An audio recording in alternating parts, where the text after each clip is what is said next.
आशा करता हूं आप सब बहुत अच्छे होंगे। मेरा नाम है सिद्धांत अग्निहोत्री। स्टडी ग्लोब्स पे आपका बहुत बहुत स्वागत है। दोस्तों, ऑपरेशन सिंदूर पूरा हो गया है, मज़ा आ गई है, लेकिन पूरी दुनिया ने क्या कहा मैं आपको बताना चाहता हूं। और सबसे बड़ी बात यह है कि हमने बदला लिया है। हाफिज़ सईद की फैमिली भी कहा जा रहा है इसमें मारी गई, उसमें मैं अलग लेक्चर बना रहा हूँ। अरे सॉरी, ये मसूद अज़हर की, इसका परिवार साफ हो गया है। बेसिकली जो पर्टिकुलर एरियाज़ हैं, ये मैंने एक्चुअली जो अभी आने वाला लेक्चर है ना वो पहले कर दिया था, हाफिज़ सईद जैश और हाफिज़ सईद वाला, ठीक है। तो वो अभी थोड़ी देर में अपलोड हो जाएगा। लेकिन ये जो आप देख रहे हो ना, एक तो ये सवाई नाला कैंप, ये 13 किलोमीटर है। ये मुजफ्फराबाद के जितने भी कैंप है ना, ये खाली 30 किलोमीटर है बॉर्डर से। इंडियन आर्मी चीफ का ट्वीट आया है कि पिक्चर अभी बाकी है। इंडियन आर्मी चीफ कह रहे कि बेटो अभी रुको जरा, सबर करो, अभी खत्म नहीं, अभी शुरू हुआ है मेरे भाई। अभी कहां भाग रहे हो? अभी कहां ख्वाजा से बोल रहे हैं कि देखो ठीक है अब अगर लेकिन भारत करेगा तो हम ख्वाजा से ने पहले युद्ध विराम लगा दिया। पहले तो बहुत बोल रहे थे शहबाज शरीफ ने, अब बोल रहा है कि अगर भारत युद्ध नहीं करेगा या स्ट्राइक नहीं करेगा तो हम स्ट्राइक नहीं करने वाले हैं। इंडिया ने राफेल यूज किया है। और क्या दुनिया ने कहा, भी मैं इस पर आऊंगा, 2 मिनट दीजिए मुझे। लेकिन उससे पहले बता दूं कि ये जो सवाई वाला कैंप है ना, मुजफ्फराबाद में नया नया बनाई है। तो पिछले बार जो जेड मोड टनल पे हमला हुआ था, जिसमें चाइना भी शामिल था, अक्टूबर में गुलमर्ग में जो हमला हुआ, और अभी पहलगांव में जो हमला हुआ ना, ये यही एलईटी लश्कर ए तैयबा का और टीआरएफ का यही बेस है। उसके बाद दोस्तों, ये जो मरकज़े सुबहान अल्लाह है, यह 18 एकड़ का था मसूद अजहर का। मसूद अजहर की कहानी मैं अभी बताऊंगा। ये बढ़ के काफ़ी एकड़ का ये तुगना तिगना हो गया है। और यहाँ मस्जिद, इंस्टीट्यूशन, इंडोक्ट्रिनेट करने के लिए सब सारे आतंकी यहाँ से ट्रेन होकर आते थे। फिर उसके बाद ये मरकज़ तैयबा, ये जो मरकज़ तैयबा है मुरीद के पंजाब में, पाकिस्तान वाले, ये ओसामा बिन लादेन फंड करता था दोस्तों। जो अजमल कसाब था ना, डेविड हेडली, वो सब यहाँ से ट्रेन होकर आए थे। ये बहुत पुराना है, ये बहुत पुराना है। इसमें बहुत सारे नए बनाए गए हैं, है ना। बाकी कोटली, और इधर जो कोटली में आपको दिख रहे हैं ना, जिनको मारा है इंडियन आर्मी ने, वो हथियारों के लिए और एम्यूनिशन आते थे, सप्लाई चेन का पार्ट थे ये। आतंकियों को हथियार जो है वो यहां से आते थे। तो बेसिकली मुजफ्फराबाद ट्रेनिंग कैंप था, कोटली जो है वो सप्लाई चेन का पार्ट था। और ये सब के सब 30 किलोमीटर के अंदर थे मुजफ्फराबाद, जो पीओके में है। अब यहां क्या होगा, पाकिस्तान रिटेलिएट करेगा। कैसे करेगा? 1-2 दिन में करेगा। और भारत यही चाहता है, एक बार रिटेलिएट कर दो, एक बार कुछ कर तो दो। हम तो तैयार बैठे हैं। इसीलिए तो इंडिया पूरी तरीके से तैयार है कि हमने पहले से ही तैयारी कर ली। 14 दिन लगे, लेकिन 14 दिन के अंदर अंदर हमने तैयारी कर ली है। अगर पाकिस्तान इसको एस्केलेट करेगा तो उसको पता है कि वो जीत नहीं पाएगा, वो बहुत बड़ा चंक खो देगा। अगला टारगेट इस्लामाबाद या फिर लाहौर होगा। लाहौर पर चढ़ाई कर देंगे दोस्तों। इंडियन आर्मी का आपने ट्वीट देखा ही ना क्या हो रहा है। तो हमने बदला लिया है, बदला। ये जो तस्वीरें सामने आई थी, मैं तो बहुत डिस्टर्ब हो गया था जब मैंने देखा कि 3 साल का बच्चा जो बताइए छुट्टी मनाने गया था, जो उड़ीसा में जो बेटा था 9 साल का, वो अपने पिता को जब आंख दे रहा था तो आंखों से आंसू निकल आए थे। जो तस्वीरें देखी थी, पूरे भारत पे वार था। ये भारत की बेटियों पे वार था। ऑपरेशन सिंदूर जो है वो पीएम मोदी ने नाम दिया था। बोला था ना पीएम मोदी को बता देंगे लोग, पीएम मोदी ने बता दिया, संदेश भेजा है, प्यार भेजा है।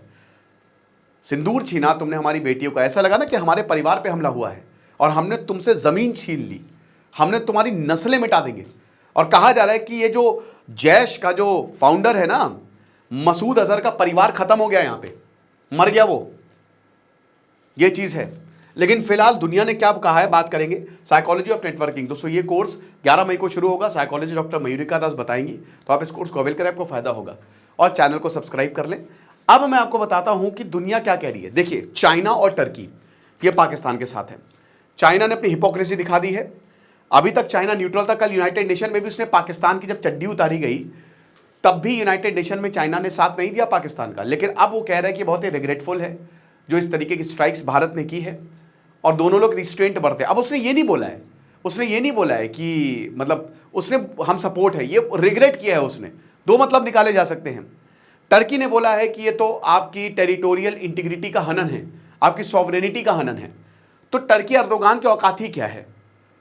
क्या औकात है?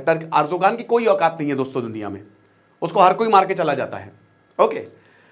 और डोनाल्ड ट्रंप ने क्या बोला है, देखिए अमेरिका के ऊपर आप भरोसा नहीं कर सकते, बट फिलहाल तो अमेरिका साथ में खड़ा हुआ है। तो डोनाल्ड ट्रंप का कहना है कि हाँ, मैंने सुना जो आया, जैसे हम ओवल ऑफिस आ रहे थे और हमने सुना, और हमको पता था कुछ ना कुछ होगा, इट्स अ शेम, शेम बोला है इन्होंने, और ये काफ़ी समय से लड़ रहे हैं। इसको बोला है कि ये बहुत जल्दी खत्म हो जाए, मैं उम्मीद करता हूं। यानी कि एक तरीके से इनकी हरी झंडी तो है कि आप मारो और जल्दी खत्म करो इसको। और जाहिर सी बात है अमेरिका भी प्रेशर बनाएगा पाकिस्तान के ऊपर। अमेरिका पाकिस्तान से दोस्तों बहुत खुश नहीं है, क्योंकि चाइना के पास है ना पाकिस्तान। जिस तरीके से चाइना को उसने पूरा देश दे दिया है, अमेरिका बहुत खुश नहीं है। और अमेरिका ये भी डरता है कि कहीं ऐसा ना हो भारत चाइना की बात, पहले अमेरिका ने चाइना को बहुत सपोर्ट किया था, चाइना अब अमेरिका के बराबर आ गया है, आने वाला है, अभी तो नहीं आया है, 2050 तक आ जाएगा। और वही डर उसको इंडिया से लगा हुआ है कि अब इंडिया को भी अमेरिका बहुत ज़्यादा सपोर्ट करेगा कि तो इंडिया कहीं ना हमारे बराबर आ जाए। तो इसीलिए अपने पत्ते जो है बहुत ही सोच समझ के खेल रहा है। अमेरिका की डीप स्टेट बहुत खतरनाक है। उसके बाद अमेरिका के जो सेक्रेटरी ऑफ स्टेट है मार्को रूबियो, जो कि बहुत ज़्यादा चिढ़ते हैं पाकिस्तान से, वैसे डोनाल्ड ट्रंप की पूरी कैबिनेट पर काफ़ी पाकिस्तान से चिढ़ती है, तो उन्होंने बोला है कि हम सिचुएशन मॉनिटर कर रहे हैं इंडिया पाकिस्तान को बहुत ही क्लोजली, और होपफुली ये जल्दी खत्म हो जाए, इन्होंने भी बोला है। और दोनों इंडिया और पाकिस्तान की लीडरशिप से वो दोनों इंगेज करें, पीसफुल रेजोल्यूशन निकालें।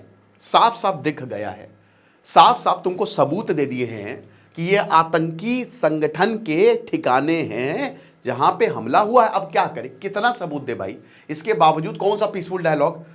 तो ये सब अपने ऊपर इनकी पड़ेगी ना। जापान के जो chief cabinet secretary Yoshimasa Hayashi, उन्होंने बोला है कि जो 22 अप्रैल को, बहुत अच्छा इन्होंने स्टेटमेंट दिया है, वैसे भी जापान भारत के साथ खड़ा हुआ है, और व्लादिमीर पुतिन ने तो ओपन सपोर्ट दिया इंडिया को, ठीक है ना, कि आप मारिए, टेररिज्म के खिलाफ है हम। तो बोला कि जो टेररिस्ट अटैक हुआ 22 अप्रैल को, हम इसको कंडेम करते हैं और हम स्ट्रॉन्ग कंसर्न एक्सप्रेस करते हैं कि जो सिचुएशन है ये बिगड़ती जा रही है, रिटेलिएटरी एक्सचेंजेस हो सकता है, और फुल स्केल मिलिट्री कॉन्फ्लिक्ट ना हो, इसकी कोशिश करनी चाहिए, इसकी ना कोशिश नहीं करनी चाहिए कि फुल स्केल वॉर ना हो। पीस और स्टेबिलिटी साउथ एशिया की बहुत ज़्यादा ज़रूरी है। तो इंडिया पाकिस्तान से हम ये रिक्वेस्ट करेंगे कि रिस्ट्रेंट बरतें। चाइना की, जैसा कि हमने बताया, उन्होंने वही बोला कि दोनों ही चाइना के नेबर है और China her forms of terrorism को अपोज करता है। तो हम दोनों को ही ये बोलते हैं कि पीस और स्टेबिलिटी बनाए रखें। एक तरीके से सबने ये तो मान लिया है कि पाकिस्तान इसमें इन्वॉल्व है, टेररिज्म को हम अपोज करते हैं और पीस और स्टेबिलिटी की बात की जा रही है, तो जाहिर सी बात है पाकिस्तान के ऊपर प्रेशर बनाया जाएगा, क्योंकि उसको पता है कि इंडिया मानेगा नहीं। इजराइल है बस, आपके असली दोस्त खाली दो हैं, इजराइल और फ्रांस, बस। इजराइल है वो बिल्कुल, क्योंकि वो भी आतंकवाद का भोगी है, तो उसने बोला है कि भैया भारत का बिल्कुल, बहुत इजराइल ने तारीफ की है कि भारत ने राइट टू सेल्फ डिफेंस का, यहाँ इंडिया के पास ये राइट है, ये इंडिया का अधिकार है कि अपने आप को डिफेंड करे। और टेररिस्ट को पता होना चाहिए, आतंकवादियों को पता होना चाहिए कि धरती पे कोई जगह नहीं है जहां पे तुम छुप सको, वहां पे मारेंगे। जो तुमने काम किया है अगेंस्ट द इनोसेंट, ये एक्सेप्टेबल नहीं। और हैशटैग भी लगा दिए इन्होंने, हैशटैग ऑपरेशन सिंदूर। वाह भाई गजब, जबरदस्त। इजराइल का जो सपोर्ट है ना वो कमाल है। उसके बाद यूएई के फॉरेन मिनिस्टर का ये कहना है, जो जायद अल नाहियान है, बोला कि भारत और पाकिस्तान रिस्ट्रेंट बरते, सिचुएशन को डी एस्केलेट करें और फर्दर एस्केलेशन ना हो। अब इन सब में एक कॉमन पॉइंट क्या है, जितने भी पूरी दुनिया में लोग बोल रहे हैं, एक कॉमन पॉइंट है कि एवरीबडी हैज एक्सेप्टेड कि यस इंडिया हैड स्ट्राइक्ड।